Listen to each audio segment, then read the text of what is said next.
Yep. Hey, it's Paul This Vance is of Great Dad Talks and GreatDad.com, and I'm here with an old friend today, Caleb Gardner. And this is going to be, I hope you'll all indulge us. This may be a little bit of a catching up session, but Caleb has a new book called No Point B. So I wanted to help him out with that and also talk about fatherhood. So welcome, Caleb. Hey, thanks for having me. Good to see you. Yeah, so we kind of started this whole, what I guess we like to think we kind of started a revolution in involved parenting and really trying to heighten the role of dads. Back when we were doing our websites and going to dad conferences, there weren't more than a handful of people really trying to promote dads. I mean, dads were becoming more active, but we kind of saw that trend. It's kind of interesting how it's changed over the course of 15 years. Yeah, I was trying to remember where we met. Was it at the Modern Media Man? It Is could that have what it been, yeah, was? one of the first Oh my ones. God, that one kind of unfortunate event that we all trauma bonded over. Yeah, right. But we all did bond around the idea that we had like a fellowship among people who are interested in this subject Yeah. for one purpose or another. And I really get a feeling from what you did afterwards. I mean, when we met, you were working at a PR agency, and then you went on to eventually be Barack Obama's voice on Twitter. You were responsible for all of Barack Obama's tweets. And so I'm really curious as how that influenced your more involvement in social change rather than the straight PR side. Yeah. I mean, I was always interested in history and kind of big social movements I was a history major in college. So part of the reason I got interested in digital strategy and communications in the first place was seeing the power dynamics between, how technology was shifting communication in the landscape and how it was going to affect business, but also, government and everything. And I really saw this coming back in, when I was finishing up my MBA in like 2009. Like that's what I was most interested in, is like, how do I connect to this like history major at undergrad where I was looking at big social trends with business and how, and, I'm in these marketing classes and they're telling me, the product, price, place, promotion, the big like P's of marketing. And then I'm on Twitter, like having conversations with Scott Monty at the time at Ford. And I was just like, wait, hold on. Like you're telling me the world works one way, but it's clearly starting to work another. And I just found that really fascinating. And so leaned into that in my career.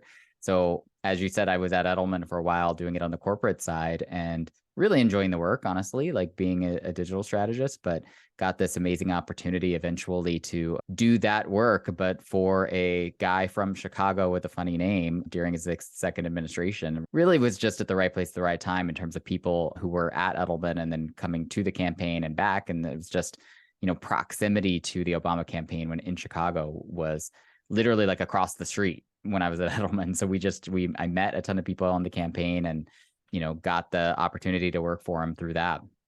Yeah, well, what a crazy opportunity. I remember when you were changing and how exciting it seemed, because social media at the time was relatively new. And I don't think anybody could have seen how it would come to affect how businesses operate and the effect of social causes can really move mountains. In your book, No Point B, you say that paradigm shifting book, you said transforming change into something we do, not for some vague, brighter future, but as a practice for making a better world right now. And that resonated with me because I think there's been such a change. I mean, I grew up in the advertising and marketing world myself, and there was always like a lip service to a lot of projects. And there were, we spent $100,000 doing a campaign to show that we were kind of, for this cause, whatever it was, usually a health cause or something, that wasn't polarized. Yeah, right. And then now we're in this era where there's a lot more pressure and people do have a lot more control. How do you see that going forward? Because I think at the same time there's also a lot of cynicism about why corporations do what they do. Yeah, I mean, we're at an interesting spot for that conversation, because I do think coming out of working for the president and coming out of working at Edelman in 2016, 2017, think about the moment we were in. Trump was just elected. We were having this like very self-reflective moment as a country, whether or not, voted for him or not. You definitely like had a self-reflective moment about where are we going? Like, what do we want out of our public life? What do we want out of our technology? There was a huge conversation about what is tech playing a positive or negative role in our lives, right? And I think out of that, the pendulum swung way into the realm of, oh, we need to hold our public leaders more accountable. We need to hold our businesses more accountable. We need to hold ourselves more accountable. for mostly good. I think there's some toxicity that got baked into that in terms of how we hold each other accountable in the public square. And, we could have arguments about cancel culture and the goods and bads of that. But I think for most of my point of view, at least, is that mostly ended up being good. But I think that's been long enough that we're actually in this backlash moment a little bit where we're course correcting and we're having a little bit of pushback against all of that more progressive leaning online space that happened in that era. And now we are back to a point of saying, okay, what do we actually want to invest in? Let's say, a few years ago, George Floyd happened. We made a huge company statements about DEI and where we were going to make investments for the Black community specifically. A lot of those are being rolled back now. A lot of those are being saying like, did we make sustainable change here? And if not, why are we putting our money to this? A lot of DEI people are being fired. Like we're in this point where I think we are trying to figure out what do we want to be, what do we want to fight for, and how are we going to let a slowing economy, which we are also in a weird moment of, affect those decisions. So I'm still mostly bullish on it, but I definitely don't think, and I write about this in the book, like I don't think it happens by accident. I don't think it happens without our involvement, right? Like that's part of making change a practice for right now, is that we don't get a future that we're not willing to invest in right at this moment. It doesn't just happen without our involvement.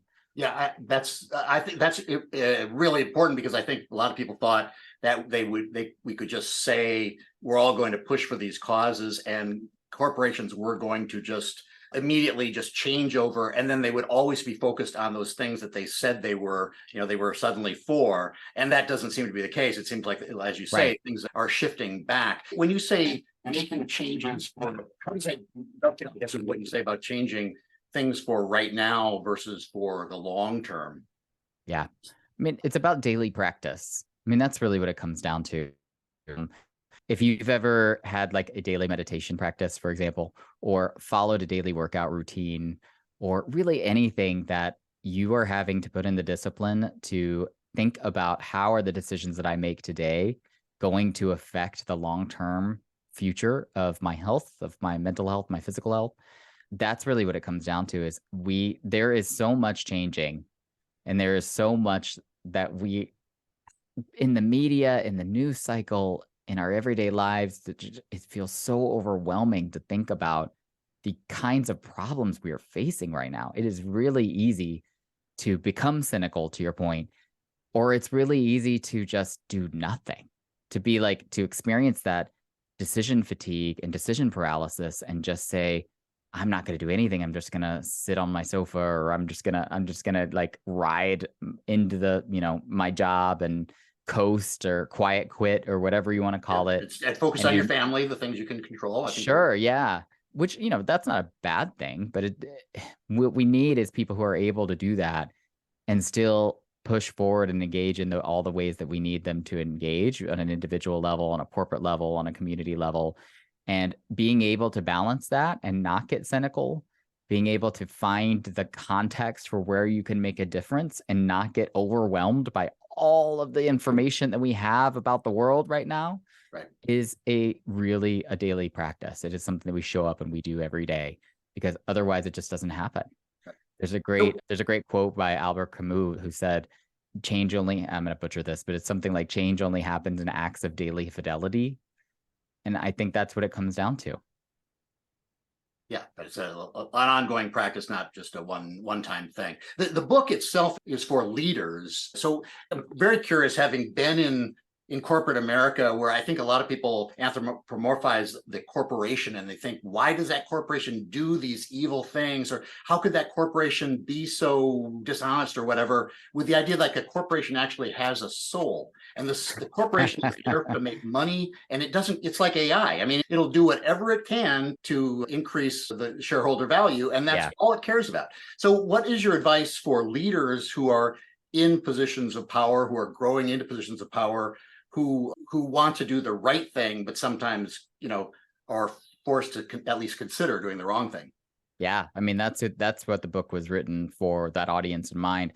And not just on a like C-suite or executive level, but on an individual level, like seeing an individual contributor as a potential leader, or a, someone who wants to lead their business into more good.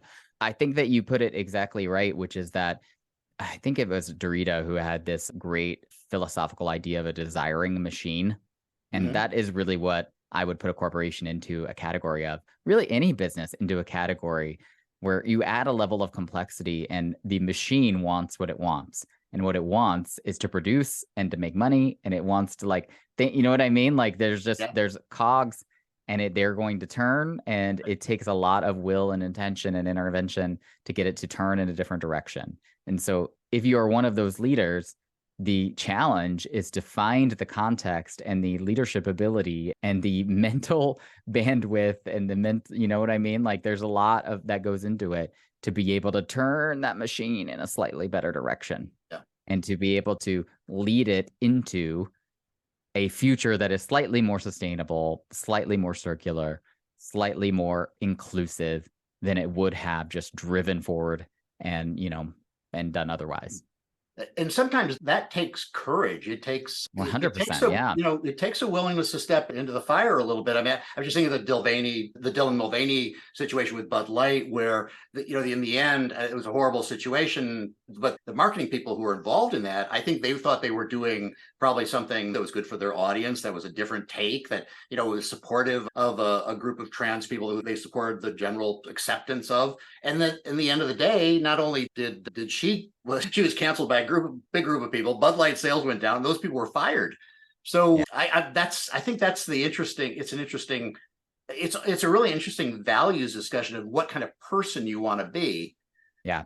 And at the end of the day, how do you live with yourself and what your why is?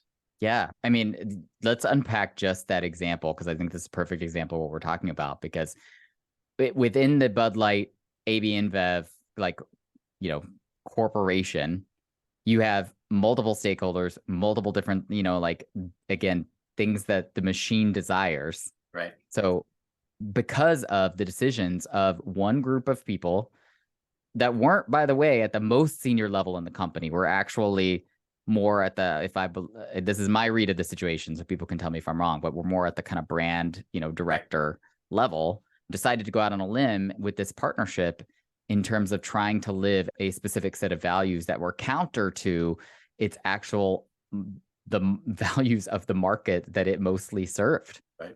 And you could make an argument that was a strategic mistake in terms of business leadership, but it was certainly a going out on the limb from a social impact, social justice standpoint, and saying here's the kind of company we want to be.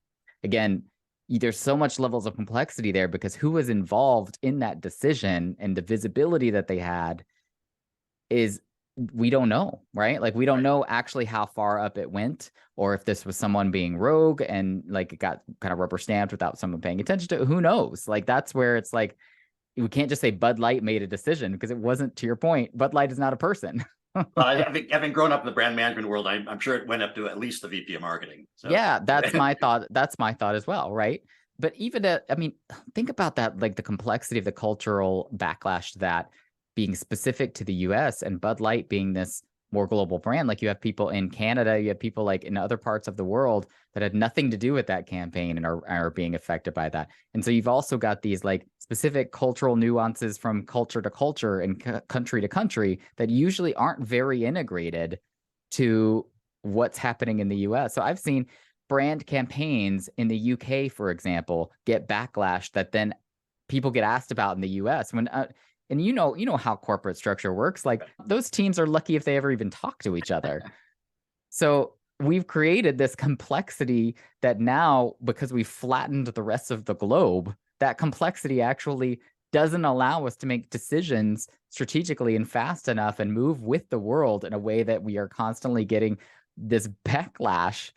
And sometimes that backlash is very warranted, and sometimes it's just we're just not moving fast enough. Yeah. It's wild, honestly, if you step back and think about it. It can be overwhelming. And it does really create a challenge for marketers who want to be at least with the trend, if not ahead of the trend, so that they can leverage that trend. I think when they were considering Dylan for that campaign, there was a lot more of they saw more of a pro-trans, pro-acceptance mindset growing in the United States. So by the time it was executed, I think the part of the America had maybe on and had developed an antipathy toward that, and they really to my point about a backlash, that backlash has been growing, and it was a wave that maybe they just didn't see coming. Yeah. Yeah. So and when you think about, and I want to get into the fatherhood part, but when you think about individual contributors, I guess my mind, with the benefit of age and no longer being in corporate America, I could say this, but establishing your own personal values, how important that is, so that when you come upon these situations, what your line in the sand is going to be. It's one thing if you're working for Barack Obama and he's the greatest man in the world, and you can do no wrong almost. But most of us, at least in corporate America, in some sort of management or business role, do run up against ethical, values-oriented decisions all the time. Yeah. Then is there anything that you can say about that? I mean, I think you hit the nail on the head, which is that we have to have these conversations before we need them. Yeah. And we don't. That's what it comes down to. Is like most of the time we've either not had conversations, especially if you're a big corporation, but even if you're a mid-market or smaller firm, you don't really have conversations about what do we believe in? What are our values? What are our principles? What do we, to the level of complexity that actually helps us make day-to-day decisions. We have them at the top level, like, oh, we believe in inclusion. Great. So in this context, did it mean that we would include Dylan Mulvaney in this campaign? Do you know what I mean? Like when you start breaking it down to be making operational decisions, those values become pretty shallow pretty quickly because the world is more complex than a few, principles and values and mission statements on paper. So we don't actually have the kind of sophisticated breaking down of what did these things that we say we believe in actually mean in these different scenarios, and then have action plans for even when we have created a safety net of what we believe and what we value in a sophisticated way, things are going to go through the holes because we can't anticipate every situation. So how are we going to mitigate that from a workflow perspective, from a decision-making perspective, when things come up that we didn't anticipate?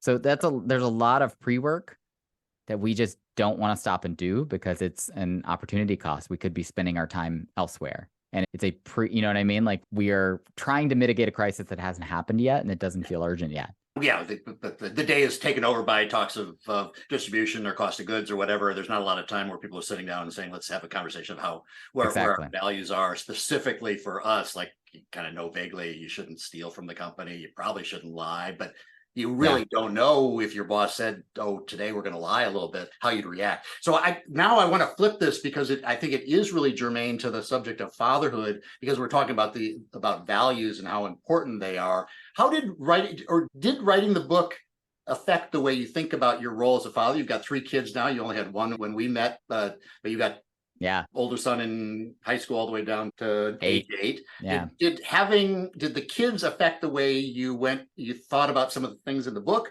or did the book affect the way you think about fatherhood? So I would say both and yes. I mean, I would say that this book was really a culmination of, at least 10 years of my career in terms of being reflective on things that I've learned and trying to bring those principles under one umbrella. And so how could I not talk about stories of, trying to be a parent in corporate America, or stories of trying to, consider my kids' future when I'm talking about how to make change?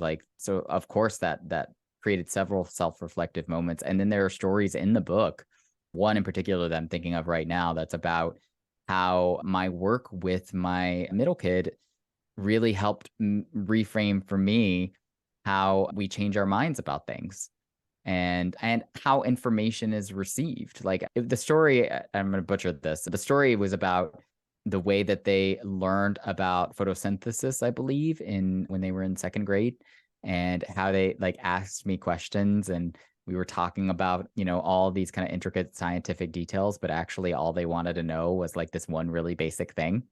And, I've heard many other people tell similar stories about how you converse with children and how you give them kind of age appropriate information. And usually what we do is kind of go way deeper than they were even asking for when they want to be just super literal. I just want to know why a plant is green. Why are you giving me a lecture about photosynthesis? You know what I mean? That's kind of, yeah, exactly. So I think I relate that story back to, how I think about, keeping persuasion really basic, and how when we are presented with counterfactual, things to our core beliefs, we don't actually absorb them very often.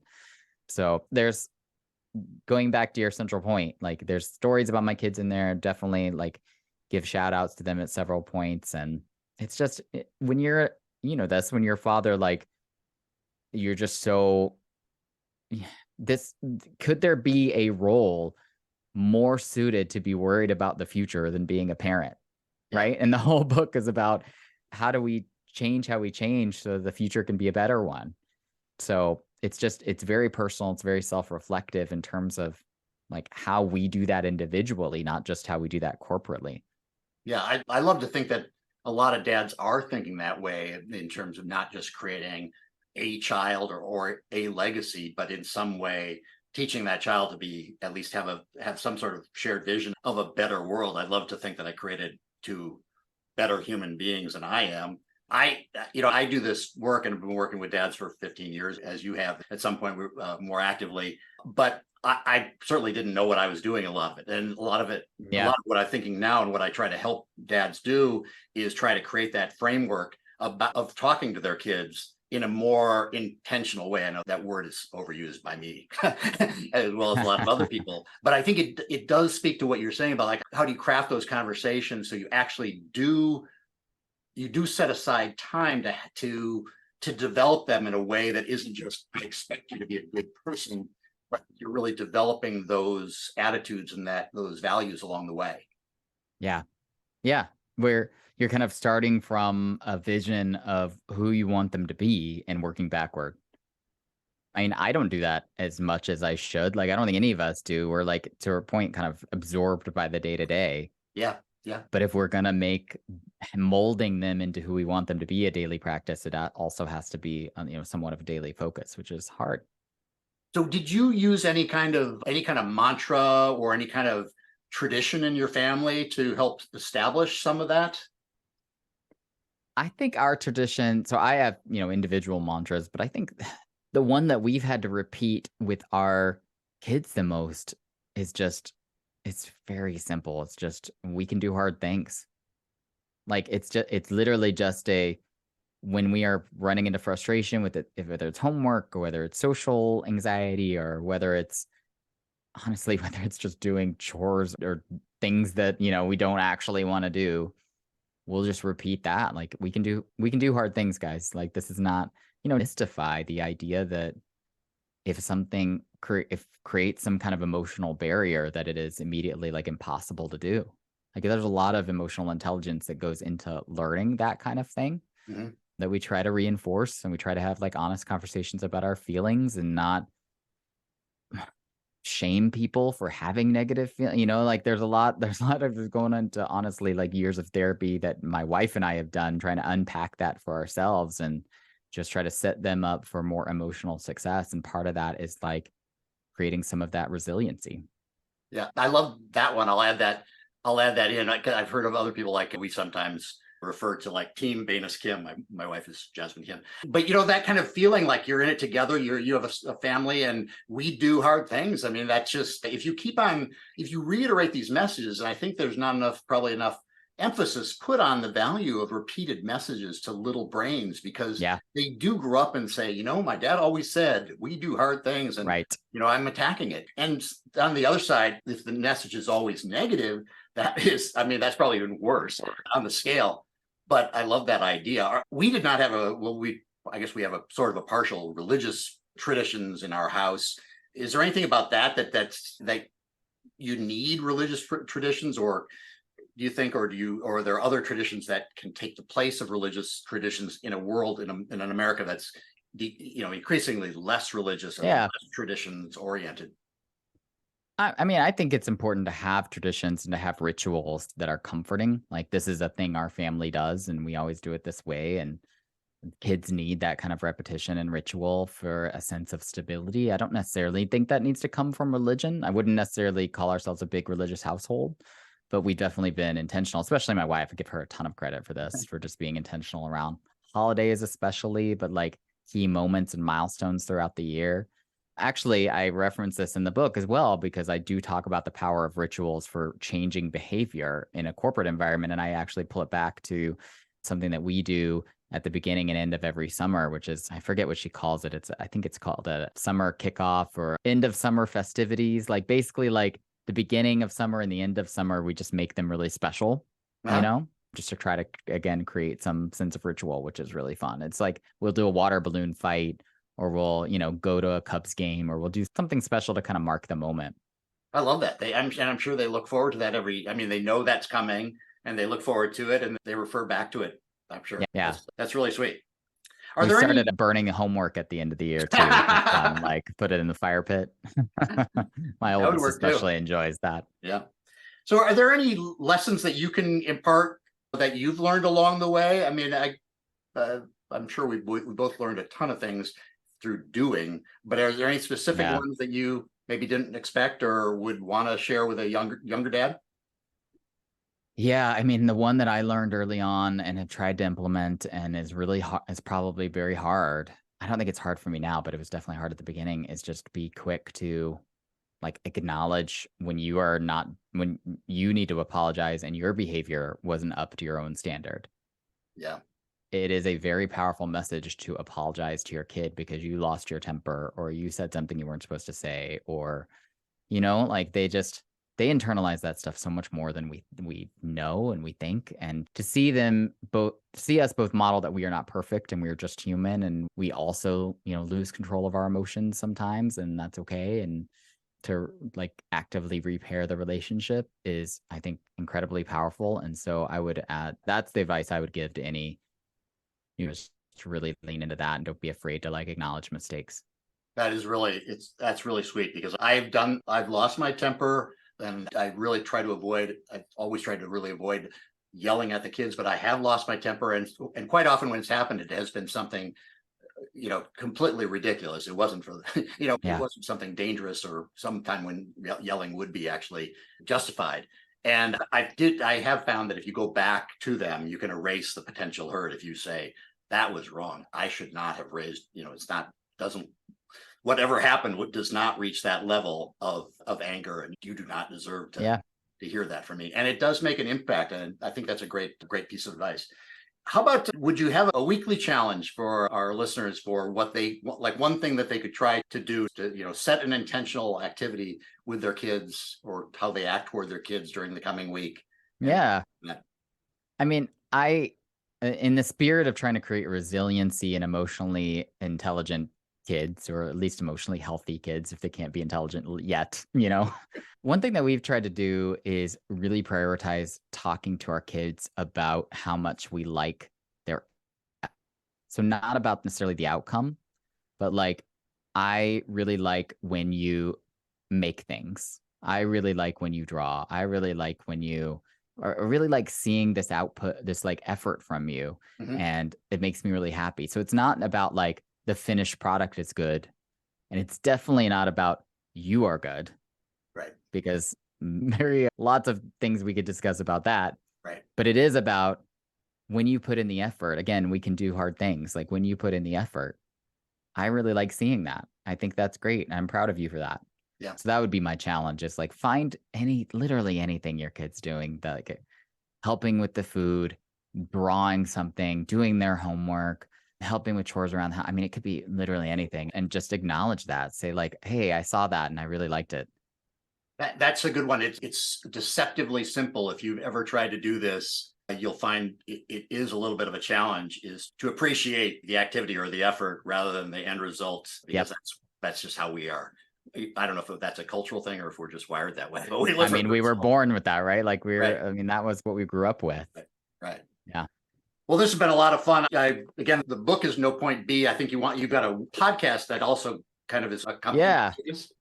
Yeah. I mean, I've started about 6 months ago. We've been going where we talk about the news of the week from a social impact perspective and try to analyze just, the Bud Light decision is a great one. We spent weeks on that, just trying to unpack it and try to figure out like, what was the right decision here? How was this? How did they handle the backlash and all of that?